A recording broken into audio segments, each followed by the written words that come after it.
And we continue with this. 3 investigates tonight. For months, women in the tiny town of Bethany say they begged for help from law enforcement in 2 states.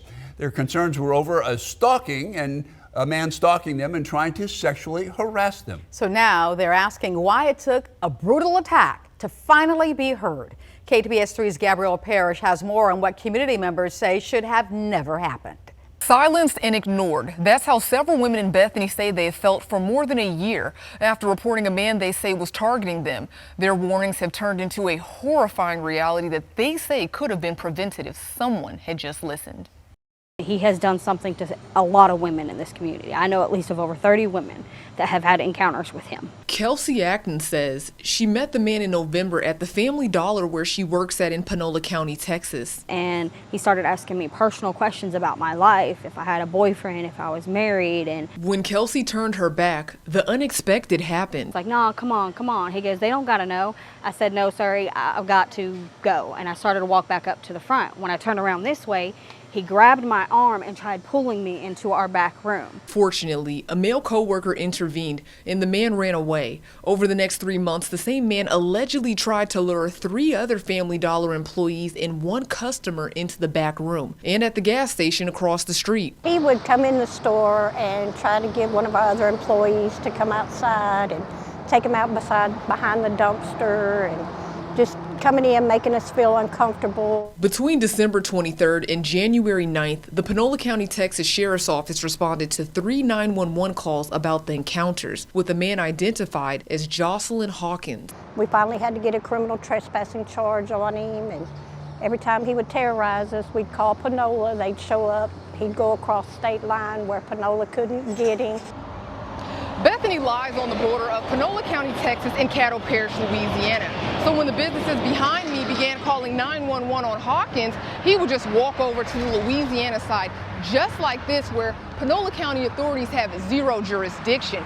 So although they did what they were supposed to do on their side of the border, it just wasn't enough to keep Hawkins under control on this side. In 2025, reports in the community escalated about a man making sexual comments to women and children and following them around stores and neighborhoods. Just standing in the road, staring at our children.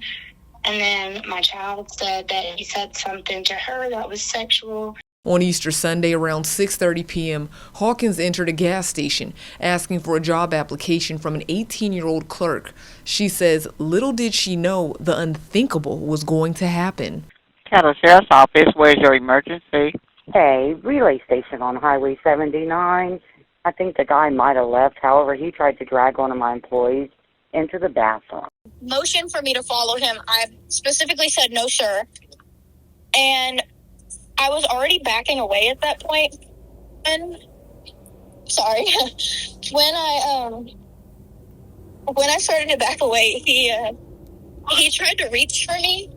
After speaking with a Caddo deputy, the clerk tells me she was frustrated by the outcome. Police came, and basically I was told that there's nothing that they could do about it. Nearly 2 hours later, a woman living in the 9800 block of Country Lane reported Hawkins attempting to break into her home. By the time deputies arrived, he was gone. 10 days later, he returned to the same neighborhood. Caddo Parish deputies responded to a break-in call. When they arrived, they heard loud screaming and found Hawkins sexually assaulting an elderly homeowner, according to deputies. They arrested the 29-year-old, charging him with first-degree rape, home invasion, and being a fugitive of probation. Court documents show Hawkins was arrested in 2014 for aggravated battery for hitting a man with a stick. He pled guilty and his jail sentence was suspended. Instead, he was given probation. In 2020, he was charged with domestic abuse battery for hitting a woman. He pled guilty and served 45 days in jail. Hawkins was arrested for cruelty to juveniles in August 2024, and 2 months later, he was arrested for suspicion of simple battery. Hawkins pled guilty to the cruelty to juveniles charge in January. The judge sentenced him to a 2-year prison sentence, but it was suspended. And again, Hawkins was placed on supervised probation for 2 years. I contacted Hawkins' mother. She says that she reported her son's behavior to the Caddo Sheriff's Office and the coroner's office. They knew they could have prevented this. They very well could have prevented it. Like the sheriff's office? It's on record.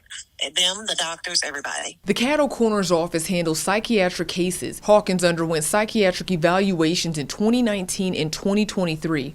In 2021 and 2022, he was placed under protective custody orders, which are psychiatric warrants issued when someone is deemed a danger to themselves or others, according to the Caddo Coroner's Office. Now some women in the Bethany community are saying it shouldn't have taken a woman's rape for Hawkins to be behind bars. If they would have taken mine or anybody else's situation even a little bit more serious, this woman would be fine.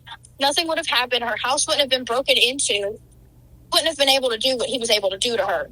It could have been prevented if the police department would have took an effort to care about what people were telling them. There's so many calls, so many reports on him that he was dangerous, that this was going to happen one day, and it did not need to happen.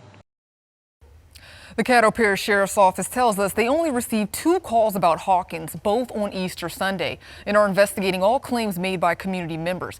Currently, Hawkins is in jail being held on a $1 million bond. He will make a court appearance on Monday for arraignment.